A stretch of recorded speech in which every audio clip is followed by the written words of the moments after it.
The story opens under a pitiless sky.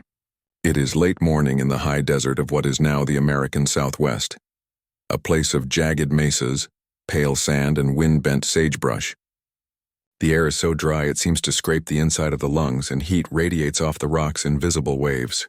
Everything here signals exposure and vulnerability. No shade, no running water, only the endless expanse of ochre and red broken by the dark circles of carrion birds gliding overhead. In this hostile setting lies the young Apache woman. She is motionless at first glance, but a closer look shows the slight tremor of breath and the tension in her fingers where they clutch the sand. Her clothing is torn. Dust clings to her hair and skin. She has been left behind after a raid or skirmish. We are not told the full details yet, but we understand enough to know she is alone and wounded. She may have been captured and cast off or betrayed by someone she trusted. Either way, she has been abandoned in a place meant to finish what her enemy started. The vultures circling above are not just scavengers but symbols. They embody the indifference of the natural world and the immediacy of death. Their shadows move over her like dark hands as they spiral lower, waiting. This image of a human body lying beneath the patient, inevitable turning of wings in the sky, creates a visceral sense of dread. It also frames her as a figure of endurance. Though dehydrated, feverish, and weak, she is still alive, still gripping consciousness. In her cracked lips she murmurs fragments of prayer or song, calling on her ancestors and the mountain spirits she was taught to revere, trying to anchor herself in memory while her body falters. By beginning here, the story sets up both the stakes and the emotional tone. We are not in a safe domestic setting but on the edge of survival, where each hour matters. We also see the woman first not as a romanticized damsel, but as a human being at her lowest moment. This framing invites empathy and respect. She is clearly resourceful. She has already dragged herself to a slight rise in the sand where she might be more visible to any passing riders, but she is outmatched by the environment. Her fate seems sealed. The sensory details of this scene matter. We imagine the sting of salt in her eyes from sweat, the grit of sand in her mouth, the way the sun whitens color until everything blurs. Each of these details underscores how long she has been out here, and how fragile her condition has become. Yet the desert is not entirely hostile. There is a kind of austere beauty in the vastness and the silence. This duality, harshness and beauty, death and life, will echo throughout the story as her circumstances change. Narratively, Part 1 also plants questions the reader wants answered. Who abandoned her and why? Was it an act of cruelty, necessity, or treachery? Does anyone know she's here? These questions create tension and propel us into the next part, where the rancher appears. But before any rescue can happen, we have to understand how close to the edge she already is. Only then will the act of intervention feel meaningful. Finally, this opening segment serves to show the strength of the protagonist. Even in her weakened state, she is not passive. She is breathing, praying, perhaps inching toward a canteen or a shard of shade, perhaps ready to defend herself if the vultures come too close. The fact that she endures it all underlines her will to live. The desert may be waiting to claim her, but it has not yet succeeded. This image, a solitary figure, parched but unbroken, under a vast sky and circling birds, is the story's point of ignition. Everything that follows will rise from this moment of extreme isolation and the question it poses: will she die here, or will something shift to give her a second chance? While the Apache woman lies on the sand, the scene shifts to another figure moving through the same unforgiving country. A rancher, mid-30s, sunburned from years of riding his boundary lines, is out early, checking fences after a night of high wind. His horse picks its way along a dry arroyo, hooves sending up puffs of pale dust. Unlike the woman, he is not lost. He knows every rise and rock of this land, its hidden springs and treacherous gullies. But even for him, the morning is harsh. Heat radiates off the stone like a stove, and sweat beads under his hat brim. He rides alone. This tells us something about him. In a time when ranchers often traveled in pairs for safety, he chooses solitude, either by temperament or necessity. Maybe his hired hands are away moving cattle. Maybe he's a man who prefers to keep his own counsel. The isolation also sets up the moment that follows. Only because he's riding this seldom-used stretch at this hour does he cross paths with the woman abandoned to die. From a distance, nothing seems out of place. The high desert rolls out in endless browns and reds under a white-hot sky. But the rancher has a practiced eye. He notices disturbances other riders might miss. A faint arc of black wings circling low over the flats. A shape on the ground where no boulder should be. He slows his horse, scanning. The vultures lift a few feet, then settle again. That tells him the thing below is flesh, not rock. He clicks his tongue, urging the horse forward, alert for a trap. This is still Apache country, and he knows enough of frontier life to be wary. Sometimes wounded decoys are left to lure in rescuers. His hand hovers near the rifle scabbard. Yet as he closes the distance, he begins to see the truth. The figure in the sand is a woman, not a raider. She's half covered in dust, hair matted, clothing torn. The birds scatter as his horse snorts and stamps at their shadow. The sight stops him cold. He has seen death on the prairie before, but something about this woman's still moving chest, the stubborn clutch of her fingers on the earth, strikes him. She is not yet gone. In her eyes, cracked open just enough to meet his, there's no pleading, no panic. Only defiance and exhaustion. For a moment he feels as if the land itself is watching, testing what kind of man he is. He swings down from the saddle. Up close he sees how bad off she is. Lips split from thirst, a gash on her arm caked with dust, breath shallow. She mutters something he doesn't understand, Apache words, maybe a prayer, and tries weakly to push herself up. The gesture is so faint but so determined it jolts him. This is no corpse to be buried. This is a life teetering on the edge. He hesitates only a heartbeat before sliding his arms under her. She is light as a child from dehydration. He lifts her onto the horse, arranging her so she won't fall, then swings up behind to support her weight. His mind races. Carrying an Apache woman across the borderland could invite trouble from both sides. Settlers might accuse him of harboring an enemy. Her own people might think he's abducting her. But leaving her here is unthinkable. Whatever danger lies ahead, he'll face it later. With a nudge of his heels, the horse turns toward his ranch. Dust rises behind them as they move away from the circling vultures, which settle back onto the sand, denied their meal. He adjusts his grip around the woman, feeling the heat of her fever through his shirt. She slumps against him but breathes. In the quiet between hoofbeats, he senses how close she had been to death, and how much of his own life will change because he chose to intervene. The rancher's decision to lift the Apache woman from the sand sets everything in motion. In the first moments of the ride, his mind is a knot of instinct and calculation. His arms steady her frail body against the sway of the horse, but his eyes keep flicking to the horizon. This is no ordinary errand. Carrying her away from that place is not just an act of mercy. It's a crossing of invisible lines drawn by culture, fear, and law. He feels her breath against his chest, shallow, fever-warm. Every few strides of the horse she stirs slightly, murmuring words he can't understand. Her head lolls, then lifts weakly as if she's trying to orient herself. He adjusts the blanket from his saddlebag around her shoulders, though it barely shields her from the wind and dust. His own canteen he presses to her lips at intervals, coaxing her to drink. Each sip is a risk, too. She's so dehydrated that too much too fast might sicken her, but too little might lose her entirely. As the horse crests a low rise, he glances back. The vultures are already fading into the sky, but his gut tells him something else could be following. This land is a patchwork of claim and counterclaim. Rumors of raids and reprisals ride faster than any horse. If a patrol of settlers sees him carrying an Apache woman, they might not ask questions before firing. If a scouting party from her tribe finds him, they could assume she's his captive. Either way, he knows he has put himself in a precarious position. This tension runs through the entire ride. The desert that seemed so open and empty now feels full of unseen eyes. Each stand of mesquite, each ridge of rock could hide someone. His horse senses his unease and quickens pace, ears flicking. He resists the urge to gallop outright. The woman's body is too fragile for a jarring ride. Instead, he urges a steady, ground-eating trot, hoping to reach the first line of cottonwoods that marks his property by nightfall. He thinks briefly about leaving her at an outpost or way station where she might receive help without implicating him.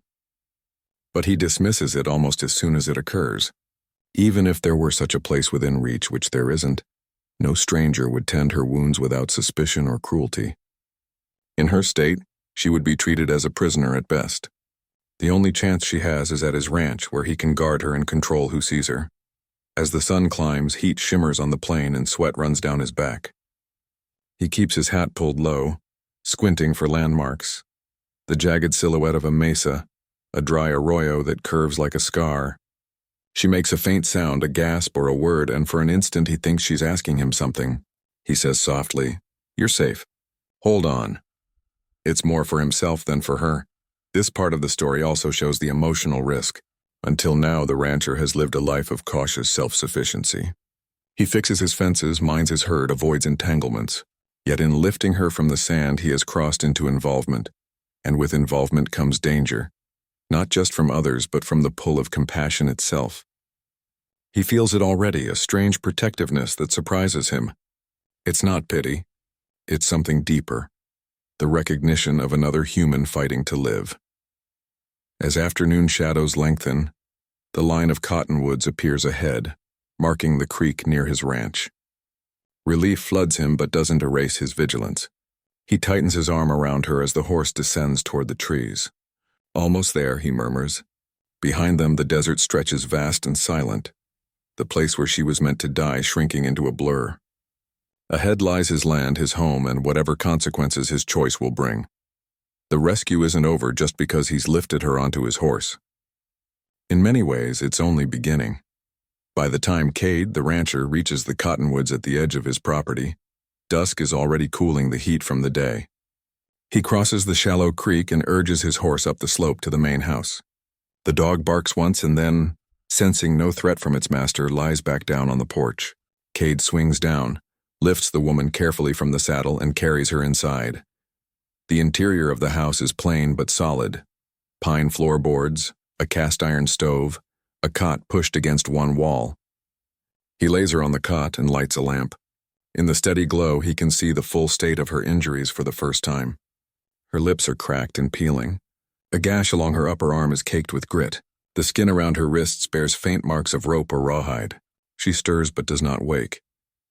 Cade moves automatically, as he would with a sick calf or an injured rider, boiling water, gathering rags, opening the small tin of salve he keeps for burns. He knows little about treating humans beyond basic first aid, but the routine calms him. He cleans the wound as gently as he can, speaking under his breath though she can't understand. "Easy now. It's just water. Won't take long." When she flinches, he pauses until she relaxes again.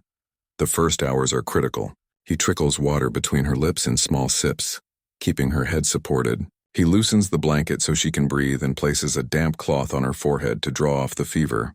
The work keeps him from thinking too hard about what he's done, about the trouble he may have invited. Yet every time he glances at her face, he feels a stab of resolve. He did the only thing a man could do. When she wakes briefly in the middle of the night, her eyes flicker around the unfamiliar room. She tries to push herself up, but the effort makes her cough. Cade kneels beside the cot. "You're safe here," he says quietly. "Water." He offers the canteen. She takes a sip, watching him warily over the rim. There is no gratitude in her look yet, only the fierce mistrust of someone who has survived betrayal before. She lies back without a word, but she does not try to leave the cot. This uneasy coexistence continues for days. Cade goes about his chores at first light, checking the herd and repairing a section of fence, then returns to the house to tend her wounds. She recovers slowly, sleeping long hours, sometimes waking to murmur in Apache words he cannot translate. Once she sits upright and asks in halting English, "Where?" He tells her the truth. "My ranch. You're safe." She studies him a moment, then looks away, as if weighing his answer. During these early days, her strength begins to return. She is able to drink broth he makes from salted beef and cornmeal. Her cheeks regain a hint of color. Yet the barrier between them remains. She keeps the blanket wrapped tightly around her shoulders as though armor. Cade gives her space, speaking only when necessary. He knows trust can't be forced. This part of the story also deepens the contrast between their worlds. He is a man used to solitude, but in his own territory. She is a woman of a people driven from their land, finding herself inside the home of someone who represents that other world. The room becomes a liminal space, neither a prison nor a refuge yet, but something in between. Whether it turns into one or the other will depend on how both of them behave. By the end of this section, a fragile routine has formed. Cade no longer thinks of her as a problem to solve, but as a person in his care. She in turn begins to realize he is not simply another captor. A flicker of mutual recognition begins to glow under the surface, though neither of them names it yet. The vultures that once circled over her are far away now, but their shadow still lingers in her mind. Healing is underway, but trust will take longer. The first real shift between them begins one night after the day's work is done. Outside, the desert has gone quiet. Wind moves lightly through the cottonwoods and a coyote yips in the distance. Inside the ranch house, the air is warmer. Kate has built a fire in the hearth, not for cooking but for comfort. The glow softens the hard edges of the room. Shadows of the two figures flicker on the walls, elongated and wavering. The woman sits propped against a pillow on the cot. She has been regaining her strength slowly, and tonight she looks more alert than she has since he brought her here. Her arm is bound with fresh bandages. Her dark eyes follow Cade as he moves about the room. He ladles a little broth from the pot and offers it to her in a tin cup. This time she takes it without hesitation. That small gesture, accepting food freely rather than warily, feels like a turning point. Cade sits across from her on a low stool. For a long while they listen to the crackle of the fire and the faint hiss of wind at the windows. It's a silence that's no longer tense but thoughtful. Finally she speaks, her voice soft but clearer than before. Why? The word hangs in the air. She means, why did you save me? He shifts, looking into the fire instead of at her. Couldn't leave you there, he says simply.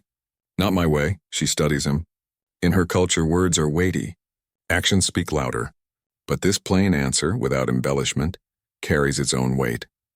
She nods slightly as though filing it away. After a pause, she offers something of her own. In halting English, she tells him her name, which he repeats awkwardly, trying to get the rhythm right. For the first time, she almost smiles. Over the next nights, this tentative exchange becomes a ritual. After the day's chores, Cade lights the fire and sits with her. At first, they exchange only single words. Names of things in English and Apache, pointing at objects around the room. Fire, he says. Ko, she answers. Water. Two. They trade sounds like children learning to speak. It's clumsy, but it draws them into a kind of shared space where neither holds all the power. Gradually, fragments of their pasts emerge. She sketches with her finger in the dust on the floor, drawing a mountain, a stream, a horse. He tells her about the herd he keeps, how he learned to ride as a boy, how the drought has been hard this year. She listens, head tilted, catching only some of his words, but enough to sense the loneliness beneath them. He, in turn, begins to see not a nameless Apache woman, but a person with stories, kin, a homeland. The firelight becomes symbolic of this phase of the story. It's an intimate circle carved out of the surrounding darkness, a space where danger and suspicion recede just enough for humanity to show. In that glow, she begins to see Cade not as an enemy, but as a man who made a choice to save her without asking for anything. He begins to see her not as a burden or a risk, but as someone with her own fierce dignity. This part also shows the fragility of their connection. Outside the house, the world remains divided. He knows if word spreads that she's under his roof, trouble could arrive from any direction. She knows that when she recovers, she may have to leave for her own safety. But in these moments by the fire, they inhabit a rare pause, a still point where understanding can take root. By the end of this section, their exchanges have deepened into something like trust. It is still tentative, but it exists. Cade no longer feels like a man harboring a stranger. He feels like a guardian, perhaps even a friend. She no longer feels like a captive. She feels like a survivor who is being seen. The vultures that once circled her in the desert are now a memory. In their place, sparks rise from the fire into the chimney, small, bright points drifting upward, a quiet sign of something beginning. By the time a week has passed, the fragile sense of safety at the ranch has begun to feel almost real. The Apache woman is strong enough now to walk around the room without swaying, to help with small tasks such as stirring a pot or sweeping dust from the floor. Cade has grown used to her presence. The silence between them is companionable rather than tense. But outside the four walls of his house, the world has not changed. It's only waiting. Cade notices the first sign one morning while riding the eastern fence line. On a rise beyond the creek, he finds hoofprints, not his hired hands, and too fresh to be old. Several riders have passed near his land, heading north. He crouches, brushing a finger over the tracks. Some of the prints are made by horses shod in a rough style he associates with the volunteer posses that sometimes patrol these parts. He straightens slowly, scanning the horizon. Nothing moves but the wind pushing across the grass, but he knows how quickly men can appear out of emptiness. That night at the dinner table, he's quiet, jaw set. The woman senses it. She has been reading his moods through body language long before she learned enough English to ask. Something wrong? She ventures. Cade hesitates. Riders, he says finally. Might be nothing. Might not. Her eyes darken with understanding. In her world, strangers near camp almost never meant good news. She looks down at her hands but doesn't speak. Over the next few days, the signs multiply. A whiff of wood smoke from somewhere beyond his southern pasture. A crow startled from a fence post when none should be there. The faint glint of glass on a ridge at sunset. As if a spyglass had caught the light. Cade goes about his chores, but his eyes are always on the distances. He keeps the rifle propped by the door now and checks the load before bed. This part of the story deepens the tension. Cade's act of compassion has drawn invisible lines of consequence, and now those consequences are approaching. The threat is twofold. On one hand, there are settlers and posies who might accuse him of harboring an enemy and mete out rough justice. On the other hand, there could be Apache warriors tracking their missing woman, suspecting she has been taken. Either group, arriving without context, could turn the ranch into a battleground. The woman feels this as keenly as Cade. She has started to recover her dignity and her sense of self, but she knows the fragility of it.